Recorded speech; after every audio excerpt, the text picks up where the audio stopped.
একটু তাড়াতাড়ি যখন খেয়ে যাবি হাফ বেলা তখন খাওয়া হবে, তারপর ঘুরতে যাবো।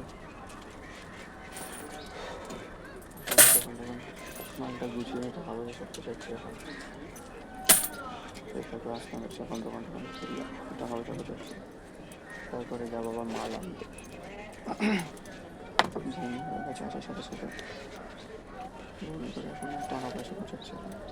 দেখা যাক আজকে কত টাকা টিকিট পেয়ে, কালকে 1000 টাকা মতো সারাদিনে 1000 টাকা মতো বেশি নিয়েছে, কালকে 75 টাকা গেছে।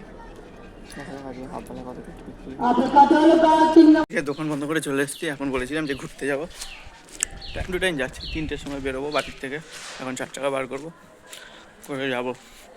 কেমন লাগছে বন্ধুরা সেটা বলো একবার।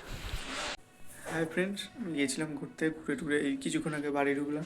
এবং কালকে সরস্বতী পুজো, সরস্বতী পুজো যারা গোলাপ দিতে চাও, আমার কাছে গোলাপের স্টক চলে এসছে।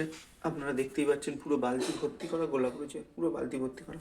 কালকে স্টেশনে 2 নম্বর প্ল্যাটফর্ম থেকে সকালবেলা তোমরা সকাল 8টার সময় দোকান করবো, 8টা থেকে তোমরা অ্যাভেলেবেল গোলাপ পাবে, অ্যাভেলেবেল খুবই রিজনেবল প্রাইসে সুন্দরভাবে সাজিয়ে দেবো গোলাপ ফুল, আপনারা পেয়ে যাবেন খুবই সস্তায়।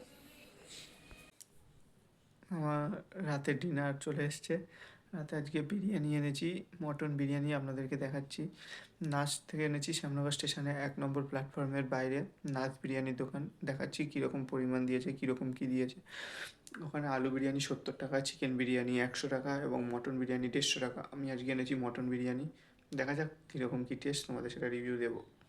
এই হচ্ছে মটন বিরিয়ানি, ঠিক আছে। চালটা যা দিয়েছে একার পক্ষে খাওয়া সম্ভব, ঠিক আছে, খেয়ে নেওয়া যাবে একা যা দিয়েছে।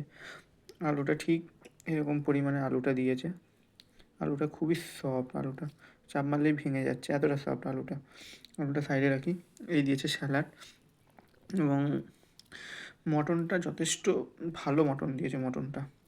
এবার তোমরা যদি তুলনা করো 350 টাকা প্লেটের সাথে 150 টাকার প্লেট, অবভিয়াসলি সেটা কখনোই সম্ভব না। 350 টাকার প্লেটের মতো 150 টাকার প্লেটের মটন হবে। মটনটা যা দিয়েছে যথেষ্ট, 150 টাকা অনেক বড় সাইজেরই একটা মটন দিয়েছে। চর্বি তো আপনারা দেখতে পাচ্ছেন, চর্বিও রয়েছে এবং সলিড পিসও রয়েছে, সব কিছু মিলিয়ে মিশিয়ে রয়েছে এটার মধ্যে। এবার দেখা যাক খেয়ে কীরকম টেস্ট, আপনাদেরকে সেটা রিভিউ দিচ্ছি।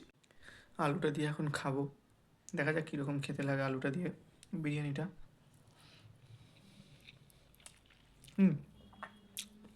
150 টাকার বিরিয়ানি, 150 টাকার মতনই, মানে খুবই বাজে না বলবো, আবার খুবই ভালো না, মোটামুটি। অনুষ্ঠানের দিন আছে কালকে, এই জন্য আজকে হয়তো একটু হলেও বিরিয়ানিটা ডাউন খেয়েছে। আগে আমি খেয়েছি এই দোকানে বিরিয়ানি, আজকে একটু বেশি হলুদের গন্ধ ছাড়ছে আজকে। আপনাদের যদি ভিডিওটি ভালো লেগে থাকে তাহলে অবশ্যই লাইক করবেন, সাবস্ক্রাইব করবেন এবং শেয়ার করে দিতে অবশ্যই ভুলবেন না।